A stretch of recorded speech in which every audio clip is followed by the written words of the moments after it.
Something shocking is happening right now in America's credit markets. Tricolor and First Brands, two multi-billion-dollar companies, have collapsed overnight, exposing a $1.6 trillion credit bubble built on fraud, shadow banking, and hidden leverage.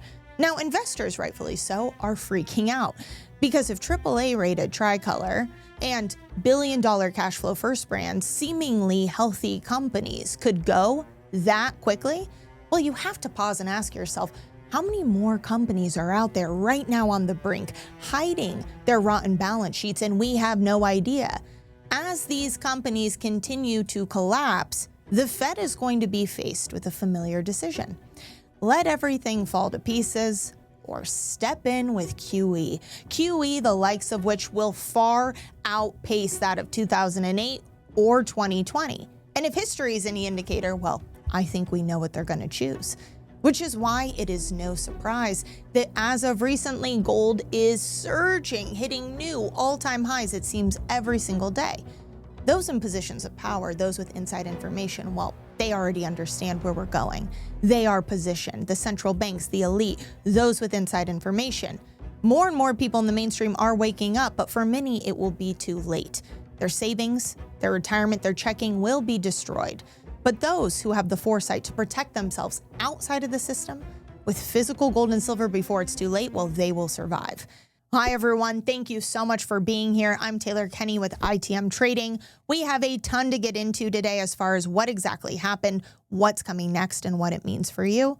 But if you notice that today's video looks a little bit different, it's because our incredible editor, Edgar, who I work with every single day, broke his wrist yesterday, so send him some love in the comments below, give him some well wishes, but I still wanted to make sure I could get this information to you, so I am going to be stepping in today as my own editor, which will not look quite as nice, but I promise the information will be just as good.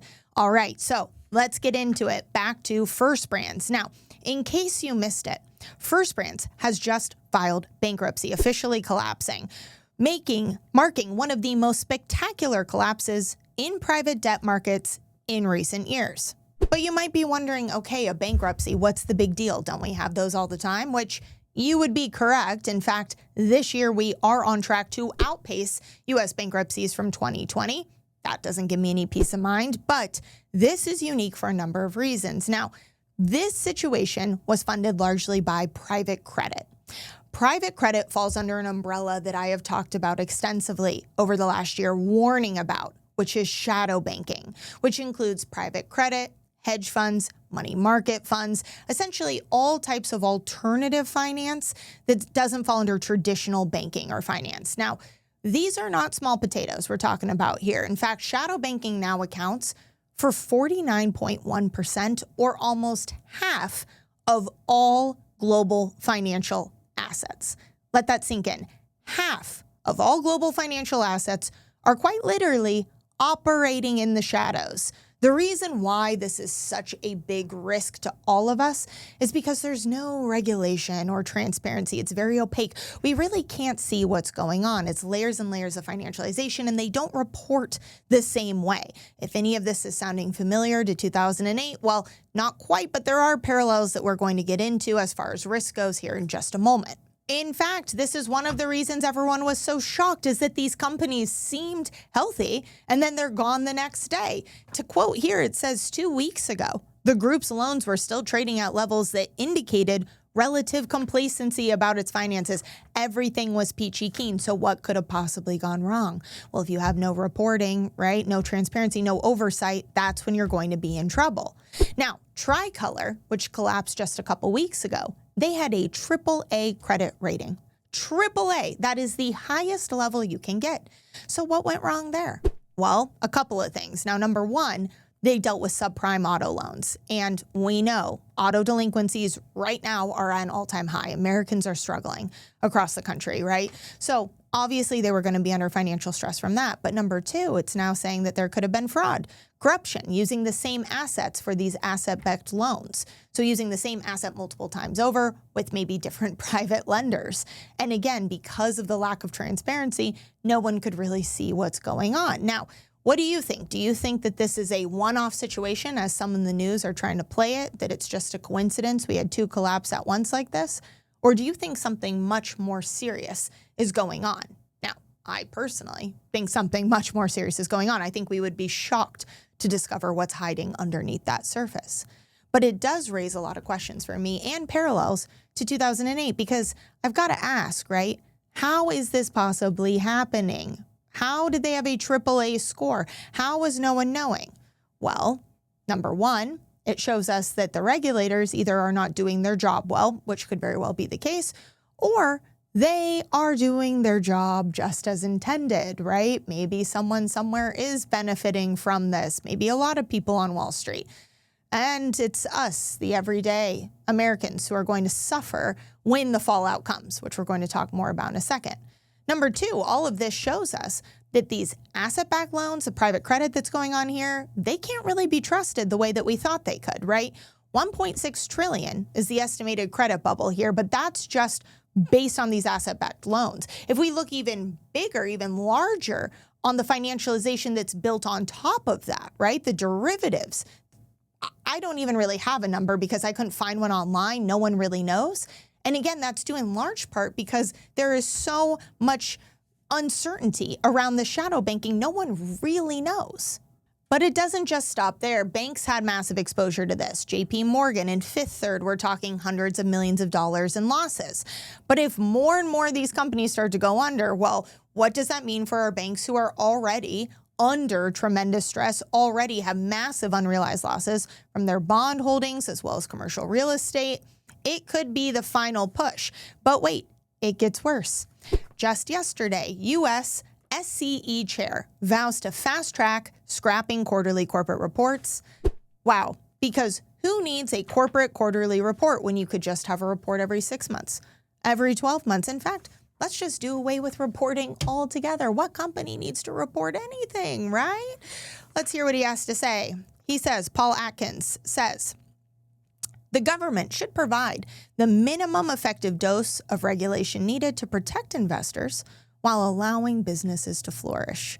Okay. Minimum effective dose to protect investors and allow businesses to flourish. So are you saying that quarterly corporate reports are stopping businesses from flourishing? That if they just never had a report at all, they would flourish? Well, what could that possibly mean? Could it potentially mean that you're saying that if investors had no clue what they were investing in, that you would do a lot better?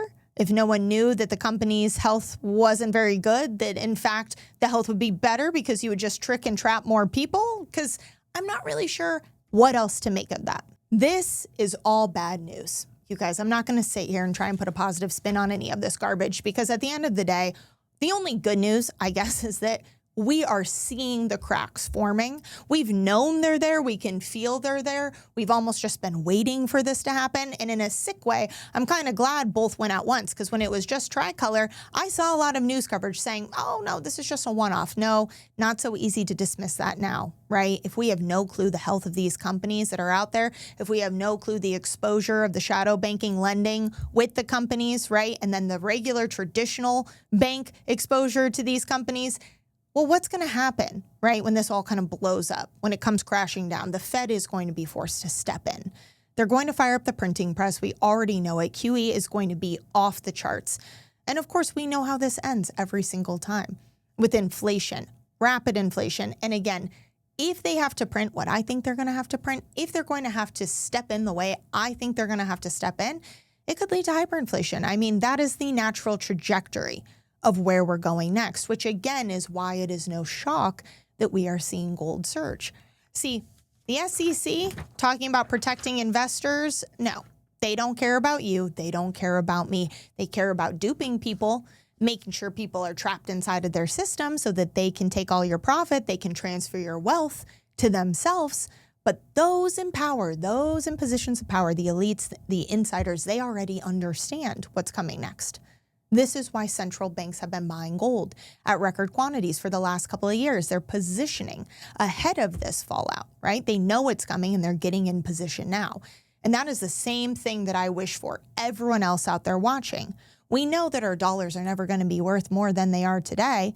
So what would you rather have? Dollar-denominated assets right? Your retirement, your checking, your savings, all worth less inside of their system? Or would you rather have physical gold and silver, right? Something outside of their system, something that you control, a true store of value. I know what I would rather have, right? And if any of this is clicking for you, or you've been concerned about this, but you weren't sure how to protect your wealth, well, call us at the number below or scan the QR code to set up an appointment with one of our expert analysts, right? We help people just like you create a strategy for what's coming next with physical gold and silver. And if you already have gold and silver, but you want a second opinion, do the same thing, right? Call us at the number below. You can click the link in the description to set up an appointment, or again, scan the QR code. I work with our analysts every single day, and they are the best because they understand everything that's happening right now. We study currency life cycles and resets throughout history. In fact, if you want to learn more about currency life cycles and how you can protect your wealth, we do have a free resource you can download. It's called our Built to Endure guide. It has 100 years of information in it. It is jam-packed. In fact, I wish I had had something like this when I first started learning all of this. You can get your copy again by scanning the QR code, or there's a link in the description below. Either way, whatever works for you. Make sure you have your copy today. And again, as always, thank you so much for being here. If this was helpful, if there's anyone in your life you want to share this with, please do. And in the meantime, thank you again so much for being here. I'm Taylor Kenny with ITM Trading, your trusted source for all things gold, silver, and lifelong wealth protection. Until next time.